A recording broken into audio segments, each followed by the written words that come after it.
سات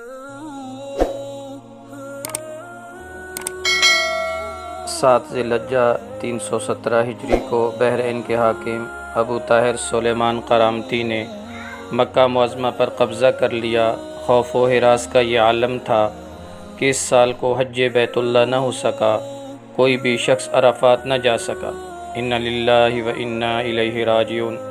یہ اسلام میں پہلا ایسا موقع تھا کہ حج بیت اللہ موقوف ہو گیا۔ اسی ابو طاہر قرامتی نے حجر اسود کو بیت اللہ سے نکالا اور اپنے ساتھ بحرین لے گیا۔ پھر بنو عباس کے خلیفہ مقتدر باللہ نے ابو طاہر کے ساتھ معاہدہ کر کے فیصلہ کیا اور 30,000 دینار دیے اور حجر اسود خانہ کعبہ کو واپس کیا گیا۔ یہ واپسی 339 ہجری کو ہوئی۔ گویا کہ 22 سال تک خانہ کعبہ حجر اسود سے خالی رہا۔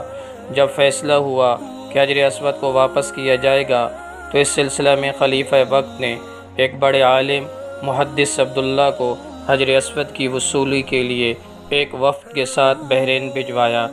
یہ واقعہ علامہ سیوطی کی روایت سے اس طرح نقل کیا گیا: جب شیخ عبداللہ بحرین پہنچے تو بحرین کے حاکم نے ایک تقریب کا اہتمام کیا جہاں حجر اسود کو ان کے حوالہ کیا جائے گا۔ اب انہوں نے ایک پتھر جو خوشبودار ہے خوبصورت غلاف سے نکالا گیا کہ یہ حجر اسود ہے، اسے لے جائیں۔ محدث عبداللہ نے فرمایا کہ نہیں، بلکہ حجر اسود میں 2 نشانیاں ہیں، اگر اس میں یہ نشانیاں پائی جائیں تو یہ حجر اسود ہوگا، ورنہ نہیں۔ ایک تو یہ کہ یہ ڈوبتا نہیں، دوسری یہ کہ آگ سے بھی گرم نہیں ہوتا۔ اس پتھر کو جب پانی میں ڈالا گیا تو ڈوب گیا، پھر آگ میں سے ڈالا گیا تو سخت گرم ہو گیا، یہاں تک کہ پھٹ گیا۔ محدث عبداللہ نے فرمایا یہ ہمارا حجر اسود نہیں۔ پھر دوسرا پتھر لایا گیا، اس کے ساتھ بھی یہی عمل ہوا اور وہ پانی میں ڈوب گیا اور آگ پر گرم ہو گیا۔ فرمایا کہ ہم اصلی حجر اسود ہی لیں گے۔ پھر اصل حجر اسود لایا گیا، آگ میں ڈالا گیا تو ٹھنڈا نکلا، پھر پانی میں ڈالا گیا تو پھول کی طرح پانی کے اوپر تیرنے لگا۔ تو محدث عبداللہ نے فرمایا یہی ہمارا حجر اسود ہے اور یہی خانہ کعبہ کی زینت ہے اور یہی جنت والا پتھر ہے۔ اس وقت ابو طاہر قرامتی نے تعجب کیا اور پوچھا کہ یہ باتیں آپ کو کہاں سے ملی ہیں؟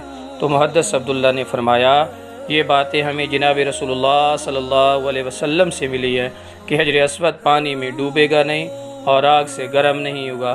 ابو طاہر نے کہا یہ دین روایات سے بڑا مضبوط ہے۔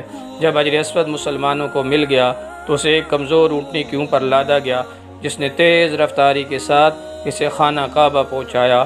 اس اونٹنی میں زبردست قوت آ گئی، اس لیے کہ حجر اسود اپنی مرکز یعنی بیت اللہ کی طرف جا رہا تھا، لیکن جب اسے خانہ کعبہ سے نکالا گیا تھا اور بحرین لے جا رہے تھے تو جس اونٹ پر لادا جاتا وہ مر جاتا، حتیٰ کہ بحرین پہنچنے تک 40 اونٹ اس کے نیچے مر گئے۔